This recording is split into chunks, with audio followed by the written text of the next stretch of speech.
날씨가 이제 많이 무더워지고 있습니다. 여러분들 건강 조심하시고 날씨가 무덥다고 또 우리 마음, 우리 영혼까지 이렇게 축 처지지 않기를 간절히 소원합니다. 오늘 예배 함께 하시는 우리 성도님들에게 주님의 이름으로 사랑하고 축복합니다. 여러분들 지난 한 주간 어떻게 보내셨습니까? 즐겁게 보내셨어요? 예, 참 광야와도 같은 그런 우리의 삶 속에서 어쩌면 여러분들은 그 치열함 속에서 하나님의 그 임재하심을 경험하며 사셨는지 또 궁금합니다. 아니면 세상의 그 파도에 떠밀려서 이리저리 내가 무엇을 하고 있나, 또 육체의 지침과 또 영의 공허함 속에서 사셨던 분도 아마 있을 것입니다. 그러나 그럼에도 불구하고 오늘 예배를 통해서 우리를 그 누구와도 어떤 것으로도 끊을 수 없는 그 하나님의 사랑을 또 확인하고 또 경험하고, 그래서 이제 다시 세상 속으로, 광야 속으로 나가서 승리하시는 여러분 되시기를 간절히 소원합니다. 아멘. 제가 어렸을 때, 초등학교 때 또 중학교 때 이렇게 학교 다녔을 때 보면 유독 그 표나 포스터를 많이 그렸습니다. 여러분들은 어떤 경험들이 있습니까? 예전에 우리 국민학교라 그랬잖아요. 학교에서 표도 많이 했고 또 포스터 또 많이 또 쓰고 또 상도 받고 했을 것입니다. 그때 이제 겨울만 되면 이제 불조심 포스터를 많이 만들었죠. 표를. 우리에게 제일 잘 알려지고 있는 것은 무엇입니까? 자나깨나 불조심. 꺼진 불 또 다시 보자. 요즘 어린 친구들은 잘 모르겠지만 그래도 우리가 어렸을 때 많이 듣고 또 지금 또 이 표는 아주 명작인 것 같습니다. 자나깨나 불조심, 꺼진 불 또 다시 보자. 예. 이렇게 많은 포스터를 통해서 또 사람들에게 알리는 그런 일들이 있었습니다. 그리고 1981년도에 이런 포스터가 있었습니다. 딸, 아들 구별 말고 둘만 낳아 잘 기르자라는 이런 포스터를 통해서 저도 저희 부모님이 둘만 낳았습니다. 아들, 딸. 여러분들도 아마 뭐 아들, 딸 아니면 뭐 아들, 두 명 형제인 그런 가정들이 많이 있을 것입니다. 만약에 저희 가정이 1981년도에 있었다면 아주 사회적으로 비난받는 그런 가정이 되지 않았을까. 예, 또 이곳에 계신 분들도 또 2명 이상 계획이 있고 또 2명 이상 자녀가 있는 분들은 1980년도에는 아주 힘들게 살았을 것입니다. 그러나 지금 이렇게 많이 낳는 것이 또 복이고 또 많이 낳는 것이 이제 자랑인 이 시대에 우리가 있다는 게 참 감사합니다. 이렇게 표나 포스터를 보게 되면 당시 어떤 시대적인 그런 배경들 또 사회적인 그 요구들을 우리는 유추해 볼 수 있습니다. 국가가 이루고 싶어 하는 어떤 것들을 국민들에게 동참하고 또 독려해서 그들과 함께 하기를 원했던 그런 시절이었습니다. 국민들을 계몽하기 위한 것도 있었고 또 특별한 동기부여를 통해서 변화를 이끌어내기 위해서 이런 표와 포스터들을 많이 만들었습니다. 미국에서도요, 포스터가 하나 있었습니다. 표가 하나 있었습니다. 2차 세계대전 당시 이런 포스터가 만들어졌는데요. 우리가 잘 아는 We Can Do It이라는 이 포스터입니다. You Can Do It. 우리가 잘 알고 있잖아요. 지금 또 그러지 않습니까? We can do it, you can do it. 우리는 할 수 있어, 넌 할 수 있어 라고 그렇게 또 힘을 주는 그런 말이 아닙니까? 이 포스터는 2차 세계대전 당시에 그 미국에 있는 그 근로자들에게 어떤 사기 진작을 위해서 만든 그런 포스터라고 합니다. 그리고 특별히 여성을 대상으로 모델로 한 것은 그 당시 어떤 여성의 위치가 남녀 차별이 또 많았던 그 시절이었기 때문에 여성에게도 당신들도 할 수 있습니다 라는 그런 힘을 주기 위해서 이런 포스터를 만들었습니다. 저는 이 포스터를 보면서 We can do it, 우리는 할 수 있다 라는 이 말을 보면서 우리는 조금 더 여기서 한 가지를 좀 더 했으면 좋겠다 라는 그런 생각이 들었습니다. We can do it 까지는 좋습니다. 그러나 우리는 그리스도인들은 in Jesus라는 거예요. in Jesus Christ. 주님 안에서, 예수 안에서 우리는 할 수 있다라는 그런 고백이 있어야 할 것입니다. 아멘. 왜냐하면요, 세상은요, 넌 할 수 있어, 우린 할 수 있어 라고 그 다짐을 함에 있어서 스스로의 힘으로 하려고 하는 그런 의지들이 너무나 강하다는 것입니다. 그러나 우리 그리스도인들은요, 우리가 주님 안에 있을 때 할 수 있다라고 그렇게 우리의 고백이 있어야 된다는 것입니다. 주님이 없으면 우리는 할 수 없습니다. 그러나 주님께서 우리와 함께 하시면 할 수 있다는 것입니다. 이런 표 포스터처럼 오늘 우리가 본 이 본문의 말씀도 많은 믿음의 사람들, 또 우리에게도 너무나 많이 익숙해져 있고 또 이 본문을 가지고 많은 설교들을 들었을 것입니다. 이 말씀 마태복음 7장 7절 구하라 그리하면 너희에게 주실 것이요 찾으라 그리하면 찾아낼 것이요 문을 두드리라 그리하면 너희에게 열릴 것이니 구하는 이마다 받을 것이요 찾는 이는 찾아낼 것이요 두드리는 이에게 열릴 것이다 라고 그렇게 우리에게 예수님은 말씀하고 있습니다. 이 말씀은 정말 우리에게 또 많은 사람들에게 인생의 어떤 좌절감을 느낀 사람들 다시 일어나게 해줄 수 있는 힘을 주는 그런 말씀이기도 합니다. 또 낙심된 사람들 또 무엇인가 어떤 물질적인 그 궁핍함 속에서 벗어나지 못하는 그들에게 이 말씀은 너무나 도전적이고 힘이 되는 그런 말씀이라는 것입니다. 그런데요, 이 말씀을 보면서 우리는 이 말씀 속에서 우리는 우리가 구하고 찾고 두드리는 대상이 분명히 있다는 것입니다. 그분은 누구입니까? 바로 하나님이죠. 근데 이 말씀을 보면서 세상 사람들이 볼 때는요, 이 말씀이 어쩌면 좀 나약하고 또 비굴하게 그렇게 느낄 수 있습니다. 왜냐하면 세상 사람들은 모든 것을 자기의 힘으로 해야 되거든요. 모든 것은 자기가 노력해서 자기의 힘으로 자기의 능력으로 성공해야 된다는 그런 어떤 강한 압박이 있기 때문에 누군가에게 구하고 누군가에게 또 찾고 누군가에게 문을 두드리는 그런 모습 속에서 이거는 비굴한 거야 라고 그렇게 느껴지는 그런 마음들이 많이 있습니다. 우리에게도 그럴 수도 있을 것입니다. 우리가 누군가에게 어떤 사람에게 이런 모습이 보인다면 한두 번도 아니고 늘 그렇게 산다면 참 우리의 인생은 참 어쩌면 참 남들이 봤을 때 참 처량한 그런 인생일 수가 있을 것입니다.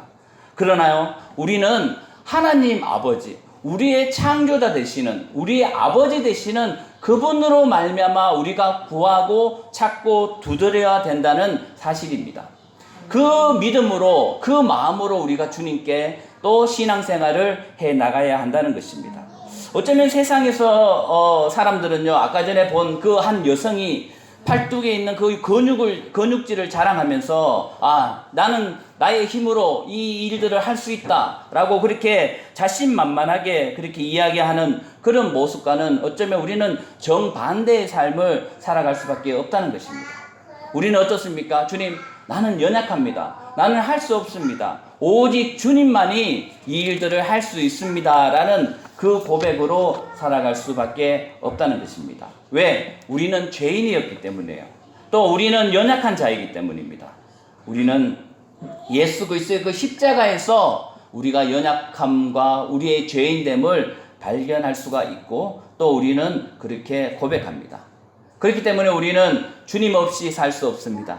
주님 없이는 우리가 할 수 없습니다 라는 그 고백이 끊임없이 우리 삶 속에서 있어야 할 것입니다. 그럴 때 주님은 우리에게 힘을 주시고 우리와 함께 하시고 하나님이 우리를 통해서 그 하나님의 일들을 해 나가신다는 사실을 우리는 잊지 않기 원합니다. 주님을 향한 우리의 신앙생활은요, 늘 주님께 구하고 찾고 두드리는 그런 삶이 되어야 합니다. 신앙생활을 한다고 하면서 믿음의 사람이라고 하면서 나의 어떤 힘으로만 그렇게 하려는 그런 마음은 우리가 버려야 합니다. 철저하게 우리는 하나님께, 철저하게 우리는 예수님께 우리의 구함과 우리의 찾음과 우리의 두드림을 주님 앞에 내어놓고 주님께 나아가야 한다는 사실입니다. 여러분, 우리가 그렇게 살아야 합니다. 그렇게 살 때 하나님이 우리를 향하여 그 하나님의 놀라운 일을 경험하게 해주신다는 사실입니다. 이런 모습은요, 마치 어린 아이가 부모에게 자신의 필요한 것들을 구할 때의 모습을 우리는 연상하게 됩니다. 정말 어떨 때는요, 참 부모로서는 좀 귀찮을 때도 있습니다. 어린아이가 자기의 그 구하는 필요한 것들을 부모에게 떼쓰면서 막 구하는 그런 모습이 때로는 좀 귀찮을 수도 있습니다. 그럼에도 불구하고요, 우리는 어떻게 해야 되냐? 주님 앞에 우리의 구함을 끊임없이 구해야 된다는 사실입니다. 그럴 때 주님은요, 우리의 구함의 그 목소리를 들으시고 우리에게 합당한 것을 우리에게 부어주신다는 것입니다. 때로는 우리가 구하는 데 있어서 하나님이 응답하지 않을 때가 있어요. 그렇죠? 그럴 때마다 우리는 어떻게 느낍니까? 늘 하나님이 살아계신가? 하나님이 계신가라는 그런 의문으로 빠져들게 됩니다. 그러나 여러분, 하나님이 우리를 향하여 보실 때 그 기도가 우리를 위한 어떤 합당한 기도일 때 하나님은 들어주신다는 사실입니다. 여러분, 부모가요, 그 어린 자녀에게 정말 날카로운 칼을, 그런 칼을 그렇게 쉽게 줄 수 있습니까? 절대 줄 수 없죠. 그리고 어떤 무기, 총을 어린 아이에게 줄 수 있습니까? 절대 줄 수 없습니다. 어린 아이는 어른들이 쓰는 그 칼을 가지고 자기도 뭔가를 자르고 싶어 합니다. 또 우리나라는 그렇지 않지만 미국 같은 경우는 총기 소지가 되잖아요. 그러다 보면 어린아이들도 어른들을 보면서 또 영화를 보면서 자기들도 총을 한번 가지고 싶은 그런 어떤 욕망이 생깁니다. 그럴 때 부모가 그 아이에게 총을 사줍니까? 절대 그럴 수 없죠. 우리의 신앙도 그렇게 이해하면 됩니다. 우리가 정말 하나님 앞에 간절히 구하는 것들이 분명히 있다는 것입니다. 그 구함에 있어서 하나님이 응답하지 아니함은 어쩌면 나를 위한 하나님의 응답이라는 거예요. 나를 위한 하나님의 무응답일 수도 있다는 사실입니다. 그 주님의 우리를 향한 또 우리의 어떤 삶을 위해서 주님은 우리에게 주실 것들을 마땅히 주시고 또 주지 않아도 될 것은 주지 아니하시는 그 하나님을 우리는 만나야 합니다. 그리고 우리는 그 하나님을 깨달아야 합니다. 그리고 우리가 기도할 때 하나님께 우리의 어떤 소원들을 주님 앞에 구할 때 하나님의 마음으로 성령님의 그 가르치심으로 우리가 기도할 때 우리는 하나님의 뜻을 알게 되고 이것은 내가 받아야 할 것인가, 내가 구하여야 할 것인가, 구하지 말아야 할 것인가, 그것을 우리는 깨닫게 됩니다. 그리고 예수님은 우리에게 또 가르쳐 주신 기도가 있습니다. 무엇을 구하라 라고 그렇게 말씀한 것이 있습니다. 우리가 또 기도하면서 가장 관심 가지는 부분일 수도 있을 것입니다.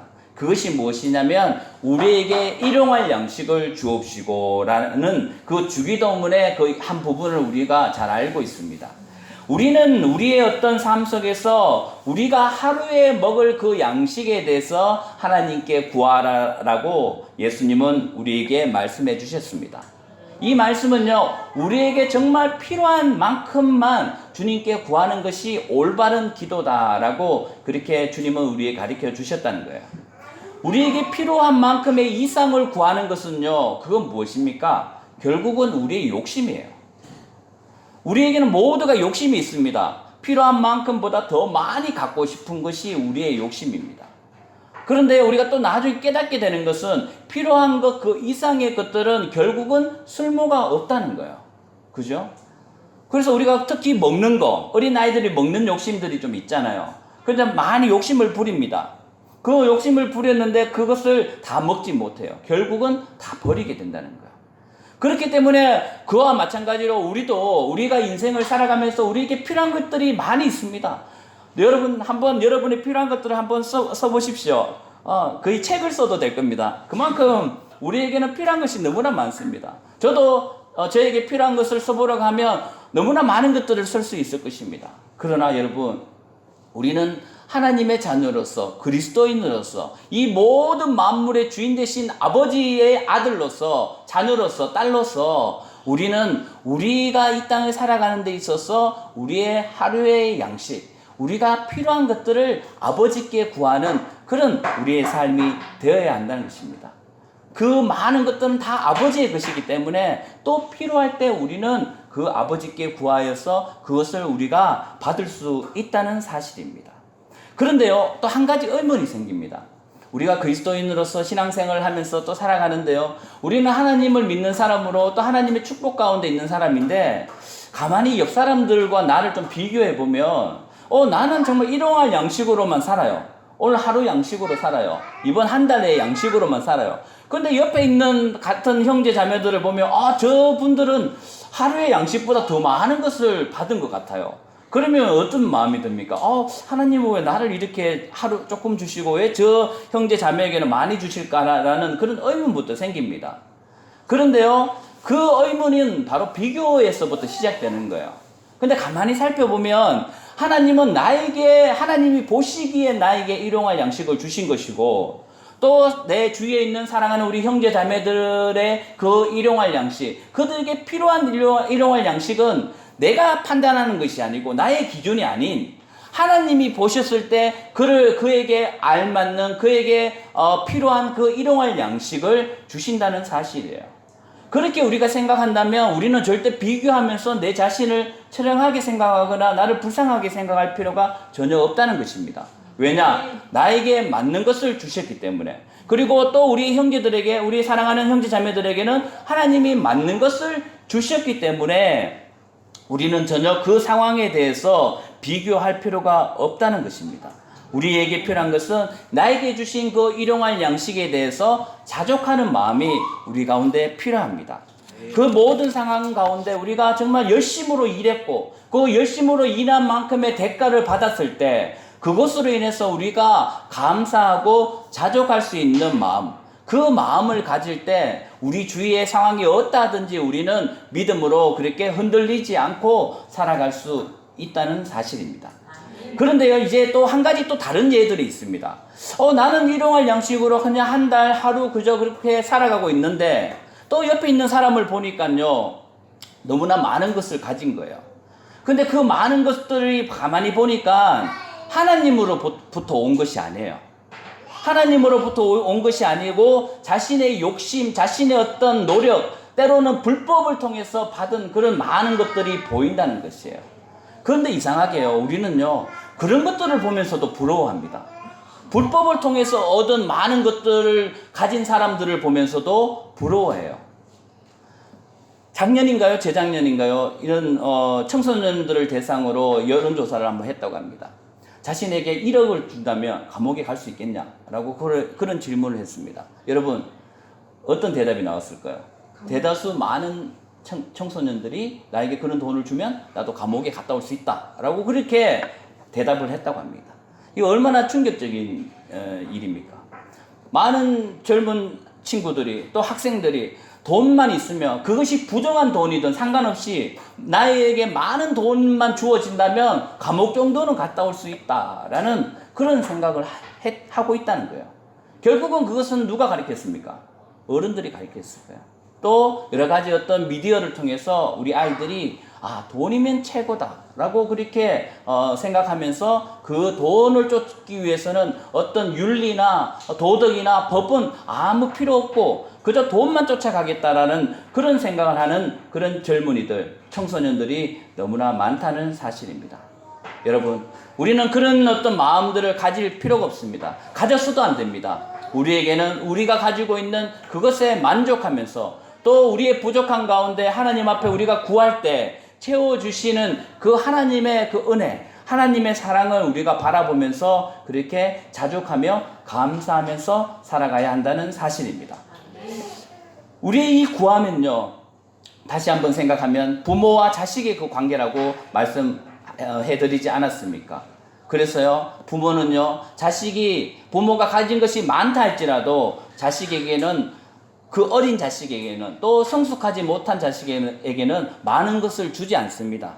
왜냐하면 그 어렸을 때부터 정말 이 재정적인 어떤 관리나 돈에 대한 어떤 개념들이 잘 성립되고 잘 그것이 성숙해질 때까지 기다리는 것이 바로 부모의 마음입니다. 하나님은 많은 것을 가지고 계시고 이 우주 만물의 주인 되시는 하나님도 우리를 바라보시면서요, 우리가 성숙해지기를 기다리고 있다는 것입니다. 오히려 많은 것들을 주었을 때 주님을 떠나게 되는 그런 일들이 있을까봐, 그런 일들이 없기 위해서 하나님은 우리에게 아주 적당한, 아주 우리에게 필요한 것들을 허락해 주시고 또 때가 되면 우리에게 그것들을 통해서 하나님의 뜻을 이루어 가는데 또 놀라운 그 은혜를 부어주신다는 사실을 오늘 우리가 깨닫기 원합니다. 오늘 마태복음 7장 9절에서 11절은 이렇게 말씀하고 있습니다. 부모의 심정입니다. 너희 중에 누가 아들이 떡을 달라 하는데 돌을 주며 생선을 달라 하는데 뱀을 줄 사람이 있겠느냐?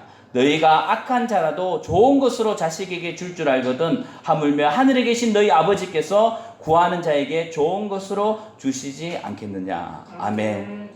여러분, 하나님께로부터 받은 것들이 있다면 모든 것이 좋은 것이라는 사실을 잊지 않기 원합니다. 때로는 하나님이 주신 그 은혜, 하나님이 주신 그 축복 가운데서도 만족하지 못하고 불평하는 사람들이 있습니다. 앞전에 말씀드렸듯이 늘 비교함으로 통해서 나는 왜 이것만 받았어? 라고 하는 그런 불평, 불만 속에서 살아가는 사람들이 분명히 있다는 것입니다. 그러나 오늘 이 말씀을 우리가 보면서 깨달아야 할 것은 합당할 때, 또 때가 되면 주님께서 부어주시고, 또 주님께서 또 우리 가운데 일용할 양식을 주시는 그 구함에 있어서 주시는 모든 것들은 가장 좋은 것이라는 사실을 우리는 잊지 않기 원합니다.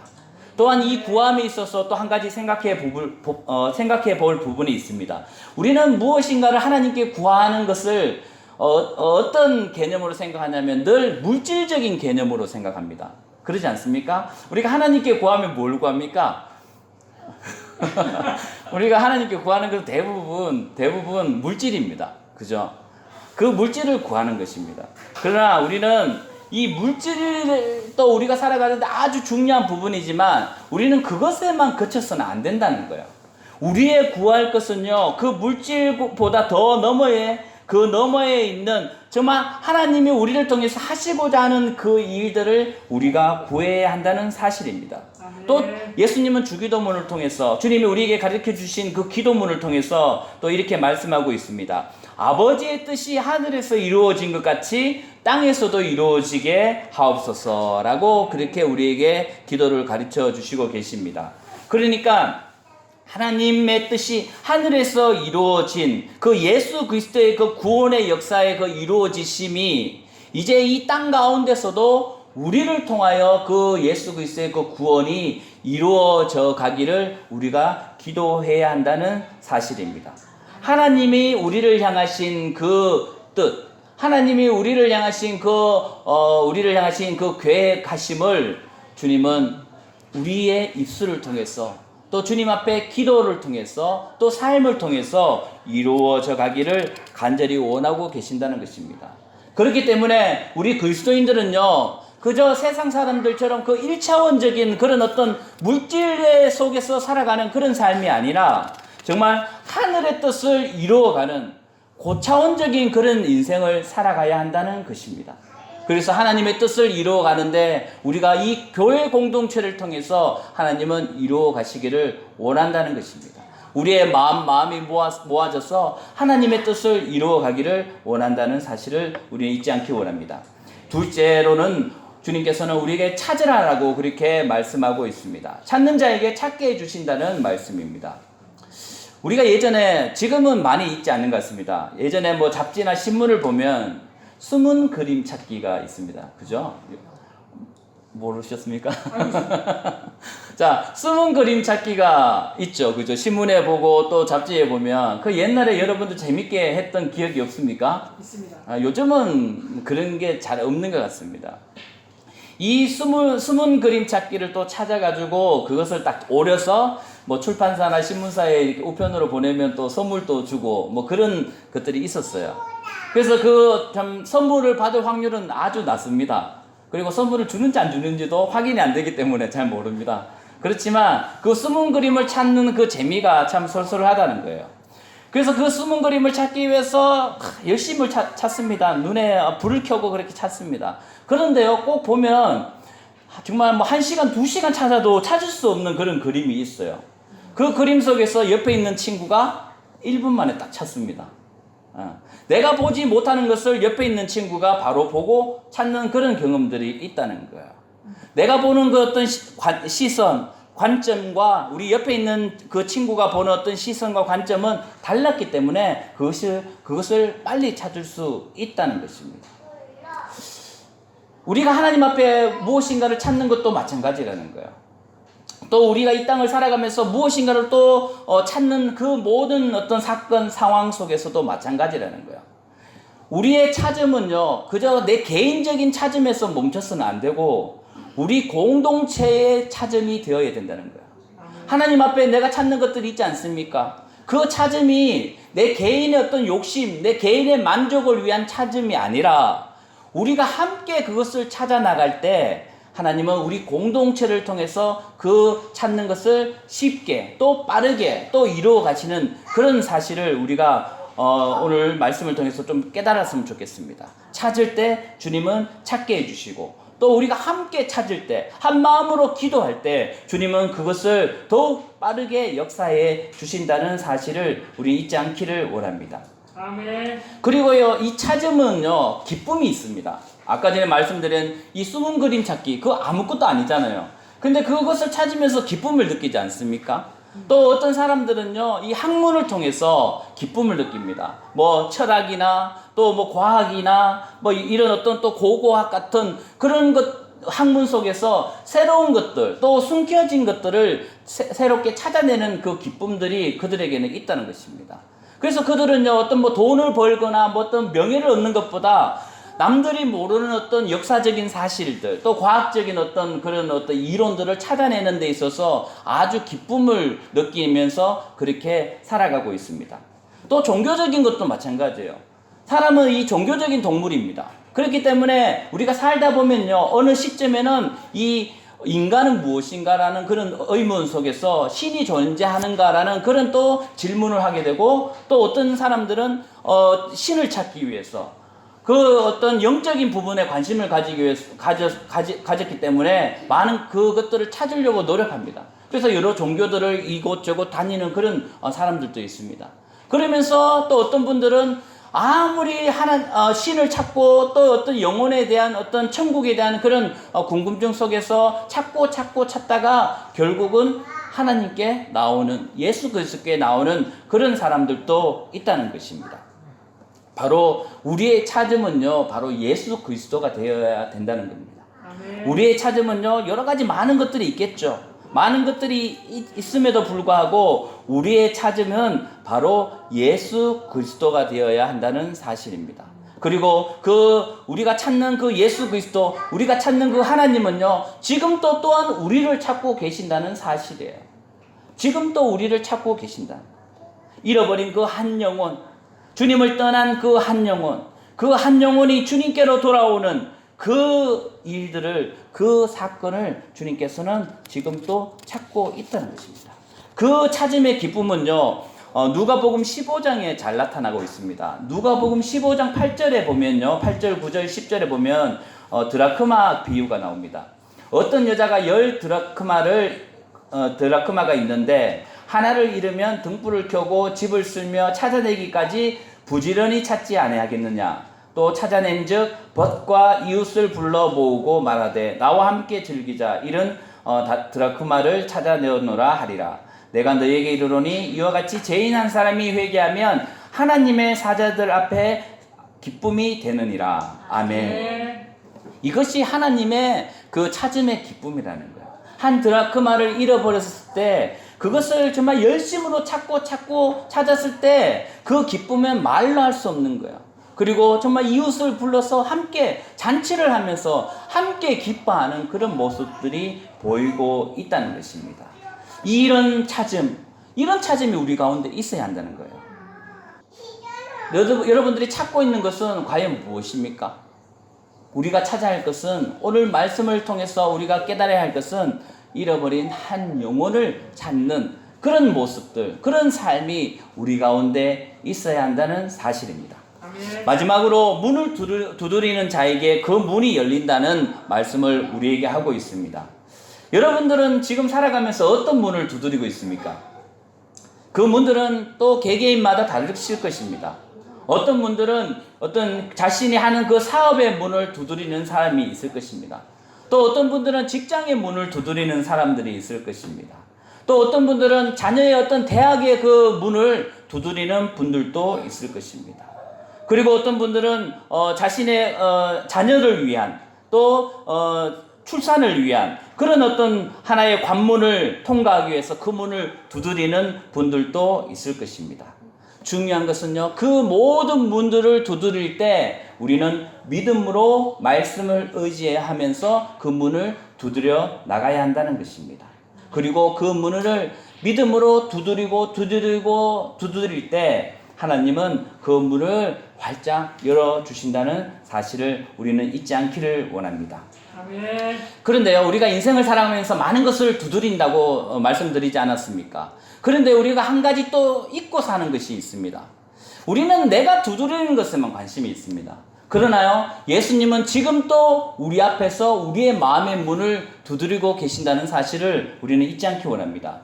요한계시록 3장 20절에 이렇게 말씀하고 있습니다. 볼지어다 내가 문 밖에 서서 두드리노니 누구든지 내 음성을 듣고 문을 열면 내가 그에게로 들어가 그와 더불어 먹고 그는 나와 더불어 먹으리라. 아멘.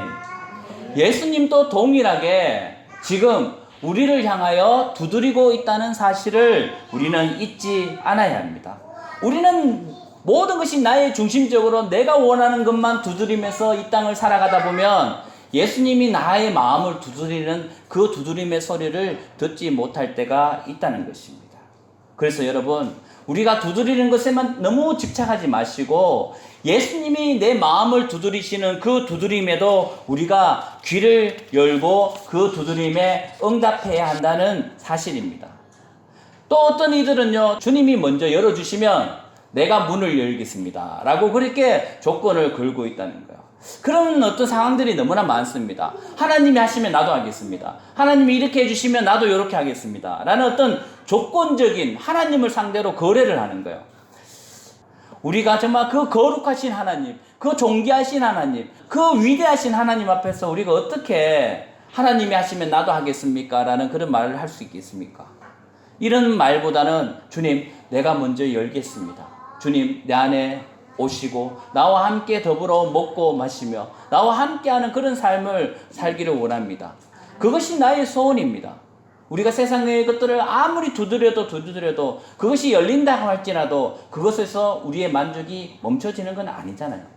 여러분들의 사업, 여러분들의 직장, 여러분들의 어떤 자녀의 문제, 여러 가지 어떤 상황 속에서 문을 두드리고 그 문이 열려지고 그 일들이 해결된다 할지라도 또 그 이후에 또 어떤 문제가 생기고 어떤 문이 분명히 있다는 거예요.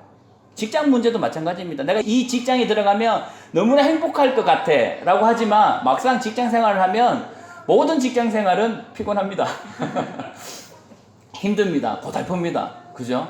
우리의 자녀가 이제 대학만 가면 나는 이제 한시름 놓고 난 이제 편하게 살 거야 하지만 대학 들어가도 늘 우리는 자녀에 대한 어떤 근심과 걱정 속에서 살아가고 있다는 거예요. 70이 넘은 저희 어머니도 늘 저를 걱정하고 있습니다. 오늘은 교인이 몇 명 왔지? 뭐 오늘은 뭘 먹었어? 어떻게 지내? 그렇게 저에게 마음을 놓는다 하지만 아직도 그렇게 하고 있다는 거예요. 이 자식에 대한 어떤 걱정과 또 자식이 가야 할 그 문에 대한 어떤 마음들은요, 끝이 없다는 거예요. 끝이 없죠. 그 끊임없는 그 문 속에서 주님 앞에서 나의 문을 여는 거예요. 내가 주님 앞에서 나의 문을 열 때, 주님께서 내 마음 가운데 계실 때 그 문제가 비록 있을지라도 그 문과 문 사이에서 일어나는 그 상황 속에서 우리가 이길 수 있는 그 힘, 그 능력을 얻을 수 있다는 사실입니다. 오늘 마지막 말씀입니다. 7장 12절에 보면 그러므로 무엇이든지 남에게 대접을 받고자 하는 대로 너희도 남을 대접하라. 이것이 율법이여 선지자니라 라고 그렇게 말씀하고 있습니다. 그러므로 라고 했기 때문에 분명히 구하고 찾고 두드리는 이 문제와 무엇이든지 남에게 대접받고자 하는 대로 너희도 남을 대접하다라는 이 어떤 말씀과는 연관성이 분명히 있는 거예요. 그런데 언뜻 보면요, 연관성이 없어 보입니다. 그 앞부분은 그냥 내가 구하는 거예요. 내가 받는 거예요. 내가 채워지는 거예요. 그런데 이 뒷부분에는 내가 대접을 받고자 하는 대로 너희도 대접하라라고 그렇게 말씀하고 있거든요. 이 말씀 하나만 딱 떼어보면 이렇습니다. 그냥 어쩌면 세상의 교훈과 비슷해요. 너가 받기를 원하면 너도 베풀어라. 너가 베푼 대로 너가 받을 것이다. 라는 그런 어떤 세상의 어떤 지혜와는 뭐 비슷합니다. 비슷한데 오늘 이 말씀을요 가만히 보면 그 앞부분에 그 상황들과 이 7장 12절의 이 말씀과는 분명히 연관성이 있다는 거예요. 연관성이. 이 연관성 속에서 뭐냐면 이제 우리는 이 구하고 찾고 두드리는 이 문제를 모든 것이 내가 먼저 받아야 되고 내가 먼저 찾아야 되고 내가 먼저 열어야 된다는 나 중심이 있다는 거예요. 그런데 오늘 7장 12절의 말씀은 무엇이냐? 이거는 나의 중심이 아니에요. 상대방의 중심이에요. 상대방. 타인 중심이에요. 그러니까 하나님 중심이고 우리 형제 자매의 중심이라는 거예요. 이 말씀은 결국은 무엇이냐면 내가 찾고 두드리고 구하고 찾고 두드리는 그 앞서서 너가 먼저 누군가의 찾고 두드리고 구하는 것들을 먼저 너들이 베풀어 주어라 라는 거예요. 베풀어 주어라. 가장 좋은 곳으로 주고 가장 좋은 곳으로 찾아주고 가장 좋은 마음으로 무엇인가를 문제를 해결할 수 있는 그런 삶을 살아갈 때 하나님은 너에게 풍성하게 채워주실 것이라는 그 말씀이라는 거야. 우리도 하나님께 구하기만 하잖아요. 그러나 우리는 하나님의 마음에는 별로 관심이 없었다는 거예요. 그동안. 하나님의 뜻에는 관심이 없고 하나님이 구하고 하나님이 찾고 하나님이 두드리는 것에는 관심이 없었어요. 그저 내가 찾고 구하고 두드리고 내가 얻는 것에만 관심이 있었다는 거야.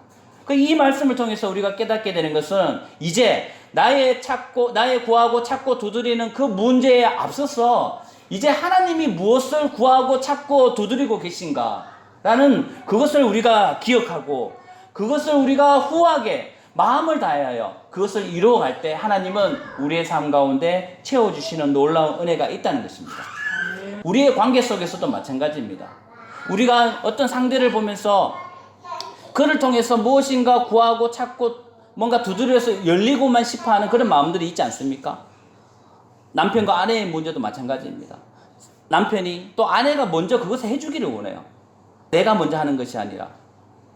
또 우리의 어떤 형제자매들 친구들 간에도 마찬가지입니다. 친구들이 나에게 무엇인가를 해주기를 원하지. 먼저는 내가 친구들에게 해주는 것보다는 내가 받는 것에 더 관심을 많이 가지고 있다는 거예요. 그러나 오늘 주님의 말씀은요, 너희들이 먼저 주어라. 먼저 좋은 것으로 그들에게 베풀어주고 구하는 것을 구해주고 찾게 해주고 또 열리게 해주어라 라고 그렇게 우리를 향하여 말씀하고 있다는 것입니다. 우리는 어렸을 때부터 많은 교육을 받아왔습니다. 그 교육의 중심은 뭐냐면 그저 인본주의적인 그런 교육이에요. 나를 위한 건 내 개인주의적인 그런 교육이었습니다. 그래서 우리는요, 예수님을 믿어도요, 우리 뿌리 속에 남아있는 그 어떤 본능적인 죄된 본성, 또 우리가 배워왔던 어떤 교육들이 늘 내 중심, 나 개인적인 그런 것들로만 충만해져 있기 때문에 어떤 남에 대해서는 별로 관심이 없이 그렇게 살아왔습니다. 그러나 우리가 예수님을 믿음으로 인해서 예수님은 끊임없이 우리에게 말씀하시죠. 주님이 그랬던 것처럼 주님이 우리를 위하여 죽으신 것처럼 너희들도 사랑하는 너희 형제 자매들 위하여 죽어라 라고 그렇게 말씀하고 있다는 거예요. 오늘 이 말씀을 통해서 우리의 삶이 이제 조금 더 바뀌기 원합니다. 우리의 어떤 생각과 또 우리의 기도의 제목들이 조금 더 성숙해지기 원합니다. 이제 어린아이와 같은 그런 신앙이 아닌 우리가 하나님 앞에서 성숙한 그런 신앙의 모습으로 그렇게 살아가기 원합니다. 이것이 단번에 이루어질 수는 없습니다. 그러나 오늘 이 말씀을 통해서 우리가 이제 고민하고 또 조금씩 변해가고 또 우리의 기도의 제목들이 이제 달라지고 그렇게 살아갈 때 하나님 보시기에 우리는 이 땅에서 아주 멋있는 삶, 아주 주님 보시기에 기뻐하는 삶, 정말 그리스도인의 삶을 살 수 있을 것이라고 믿습니다. 여러분들께서 그런 삶을 사시기를 간절히 소원합니다.